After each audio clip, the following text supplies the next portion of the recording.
Staff, she believed her baby was alive at the time of his birth. We do want to warn you again that some of these details are concerning. Now, the affidavit we obtained says Snelling told police she gave birth at 4 a.m. We know from Snelling's arrest citation the baby was found wrapped in a towel, in a garbage bag, and inside a closet. These documents say she admitted to police that she cleaned up and put the baby in that closet. After this, Snelling told police she's made several stops across campus before going home, where she was detained and taken to police headquarters, then to UK hospital. That's where she told staff the baby displayed some fetal movement, including a whimper, and that she, quote, guessed the baby was alive. Yeah. A search of Snelling's phone showed searches pertaining to pregnancy, including photos of her during labor and, quote, concealed or hidden pregnancy. Now, Snelling did appear in court this morning for a preliminary hearing. That's where we expected to learn some new details like the ones in these records. Instead, that hearing lasted less than a minute. Yep.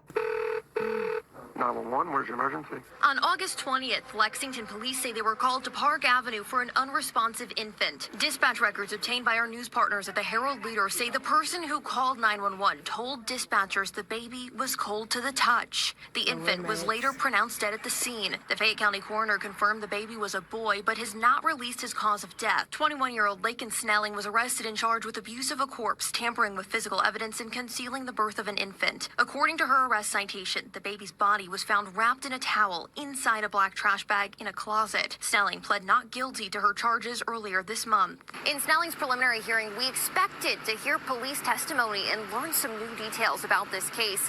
Instead, the hearing lasted all of 35 seconds. Good morning, ma'am. You were Laken Snelling? Yeah. Okay.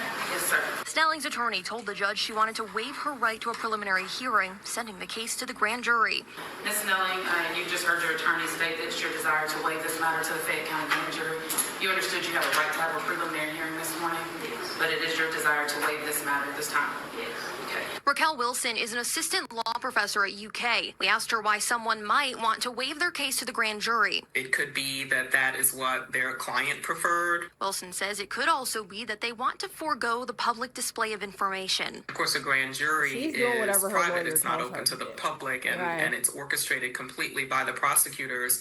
The defense might have made the calculation that they are unlikely to prevail at a preliminary hearing. The burden of proof is low, and that an indictment would be inevitable in any instance. Up next in Snelling's case, the grand jury will decide whether to indict her. She's out of jail on bond, ordered to live with her parents in Tennessee and to remain on home incarceration. In Lexington, Samantha Valentino.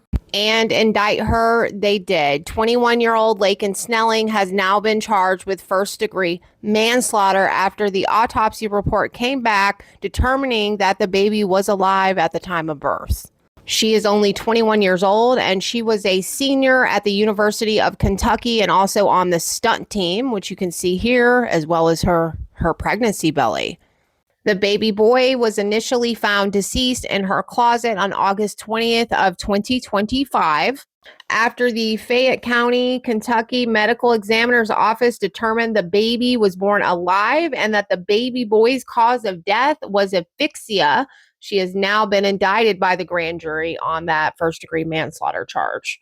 Quote, they were given the information about homicide, the 4 levels of homicide, and then deliberated and decided that manslaughter first degree was the charge that should come out of the grand jury, end quote. And that was from the Fayette Commonwealth's attorney, Kimberly Baird.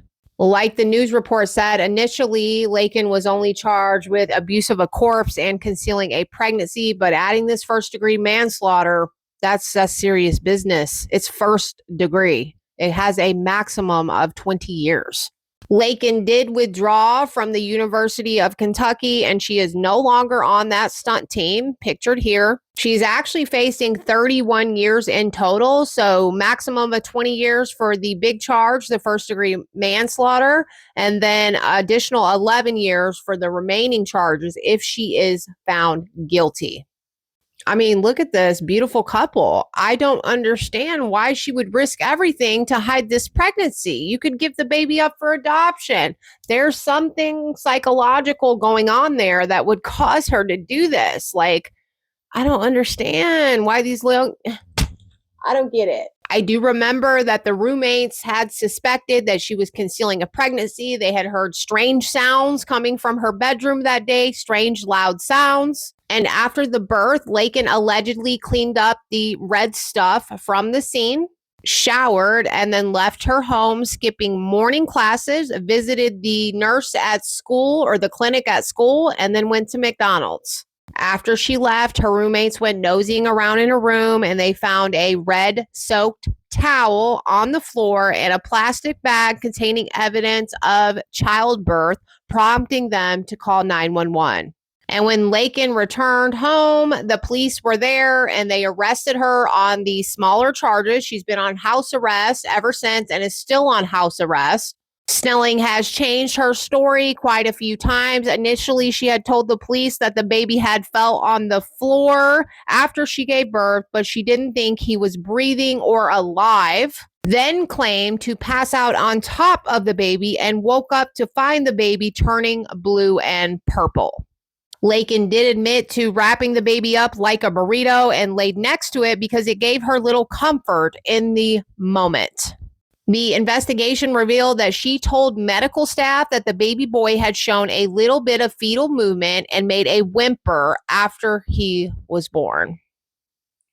I think the thing that freaks me out the most is that allegedly Laken had taken pictures while she was giving birth and then deleted them in an attempt to hide the birth. At least that's what the police believe. Now, I do have the indictment paperwork. It's only like 3 pages. Let's take a look and see if there's any information in it. See, this is exactly why I just prefer paperwork, because this says on or about the 27th day of August in Fayette County, Kentucky, the above named defendant confirmed the offense of manslaughter first degree when the intent to cause serious physical injury to the infant, cause the death of the infant, or with the intent to cause the death of the infant under circumstances which do not constitute murder because she acted under the influence of extreme emotional disturbance or through circumstance not otherwise constituting the offense of murder. She intentionally abused the infant and thereby caused death of a person 12 years of age or less,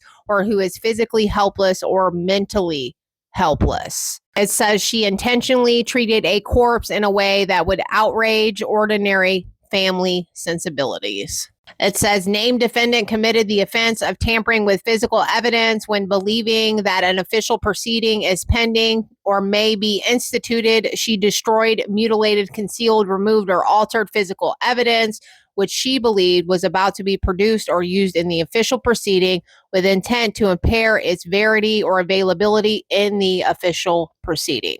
And then on count 4, defendant committed the offense of concealing birth of an infant when she concealed the corpse of a newborn child with intent to conceal the fact of its birth to prevent a determination on whether it was born dead or alive.